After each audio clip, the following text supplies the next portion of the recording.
If a side of a triangle, अगर किसी triangle का एक साइड इज प्रोड्यूस्ड बढ़ाया जाए, then the exterior angle so formed, तो इससे जो एक्सटीरियर एंगल फॉर्म करता है, बनता है, इज इक्वल टू, वो इक्वल होता है the sum of the two interior opposite angles, two interior opposite angles के सम के इक्वल होता है।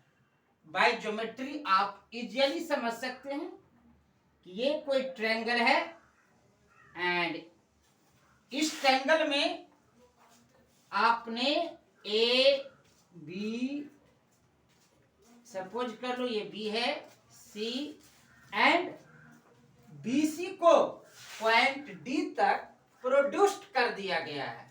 देखते हो बीसी को कहां तक मैंने प्रोड्यूस्ड कर दिया है, बीसी को डी पॉइंट तक प्रोड्यूस्ड कर दिए हैं, बीसी को डी तक प्रोड्यूस्ड कर दिए हैं।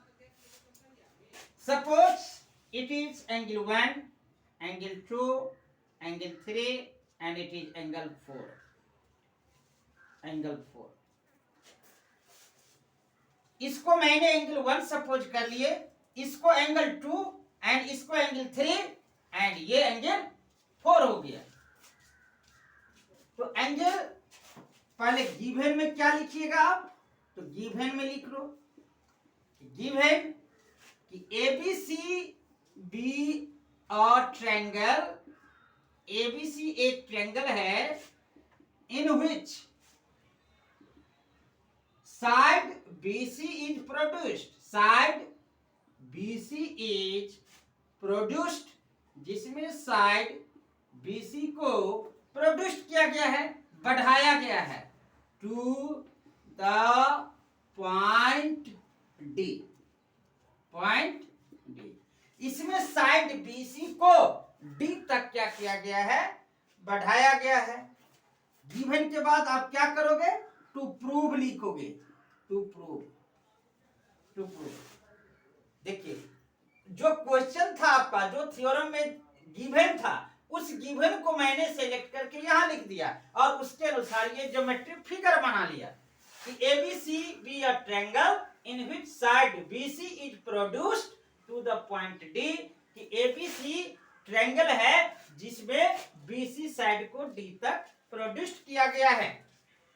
टू प्रूव, प्रूव क्या करना है, angle 4 equal to angle 1 plus angle 2, angle 4 equal to angle 1 plus angle 2, angle 4 angle 1 और 2 के प्लस के इक्वल होगा, उसको आपको शो करना है। यानी इंटीरियर एंगल 4 का इंटीरियर अपोजिट एंगल्स क्या हो गया, एंगल 1 एंड एंगल 2। इंटीरियर इसलिए कहेंगे कि ये ट्रायंगल के अंदर का एंगल है और ये भी ट्रायंगल के अंदर का एंगल है, इसलिए ये इंटीरियर एंगल, एंगल 1 और एंगल 2 क्या हो गया, इंटीरियर एंगल, और ये क्या हो गया, एक्सटीरियर एंगल आपको हो गया।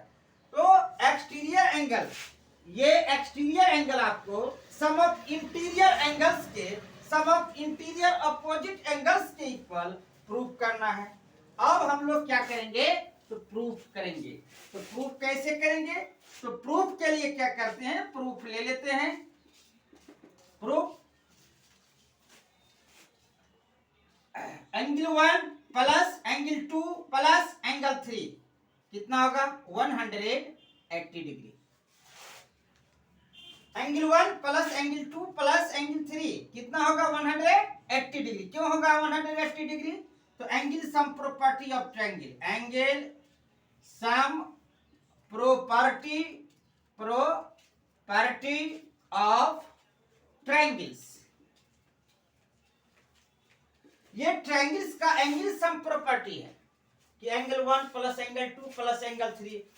जस्ट मैंने आपको वीडियो दिए हुए थे कि एंगल 1 एंगल 2 एंगल 3, इस तीनों एंगल को अगर आप ऐड करोगे, अगर ये ट्रायंगल है, इस ट्रायंगल में इस एंगल को इस एंगल को इस एंगल को ऐड करोगे तो कितना डिग्री होगा, 180 degree. Sum of interior angles of all sum of all interior angles of a triangle is 180 degree. इस तीनों एंगल्स का जो सम होगा तीनों मिलके क्या दे देगा 180 डिग्री होता है। तो सम ऑफ इंटीरियर एंगल से 180 इक्वेशन, इसको मैंने क्या किया वन सपोज कर लिए, इसको कहते हैं angle sum property of triangle. ये ट्रायंगल का एंगल सम प्रॉपर्टी है। Again angle 3 plus angle 4, angle 3 plus angle 4 ये भी 180 डिग्री होगा। क्यों होगा? थोड़ा सा सोचिए, ज्योमेट्री देखिए, ज्योमेट्री मतलब फिगर देखिए, थोड़ा सा सोचिए कि एंगल 3 प्लस एंगल 4 180 क्यों होगा?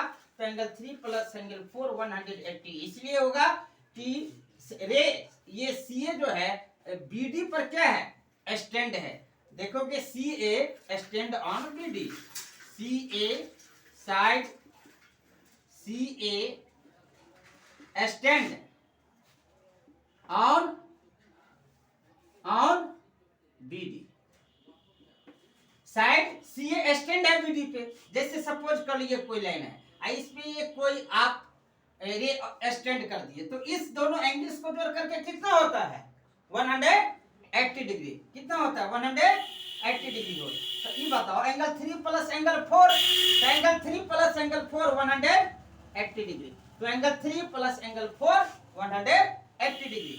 अब इक्वेशन 1 को देखो, फिर इक्वेशन 2 को देखो। तो इक्वेशन 1 एंड इक्वेशन 2 में आप गौर करोगे कि आरएचएस दोनों का 180 है, इसका भी आरएचएस 180 है, एंड यहाँ इक्वलिटी का सिंबल है, यहाँ भी इक्वलिटी का सिंबल है।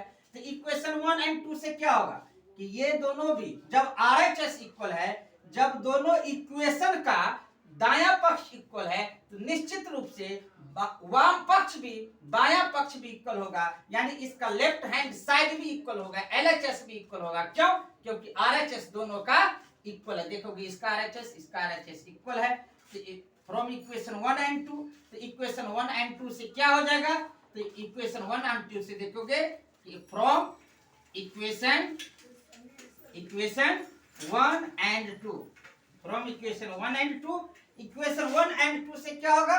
Angle 1 plus angle 1 plus angle 2 plus angle 3 equal to angle 3 plus angle 4।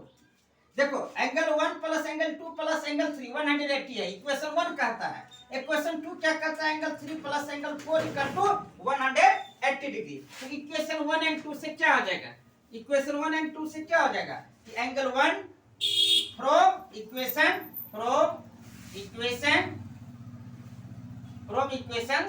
1 and 2, तो इक्वेशंस 1 एंड 2 से क्या हो जाएगा? Angle 1 plus angle 2 plus angle 3 equal to angle 3 plus angle 4। Angle 3 cancel हो रहा है, तो angle 1 plus angle 2 equal to angle 4। तो एंगल 1 प्लस एंगल 2 देखोगे इस दोनों एंगल को जोड़ करके ये एंगल आ रहा है, ये एंगल आ रहा है।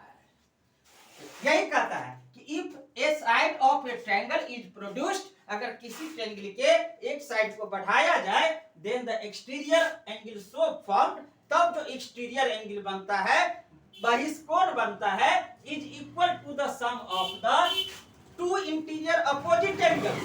वो किसके इक्वल होता है? ये एक्सटीरियर का जो इंटीरियर अपोजिट एंगल्स हो गया, इंटीरियर ये जो एक्सटीरियर है इसका जो इंटीरियर अपोजिट्स हो गया वो एंगल 1 और एंगल 2 हो गया। तो एंगल 4 जो होगा एंगल 1 एंड एंगल 2 के सम के इक्वल होगा। Okay, proved.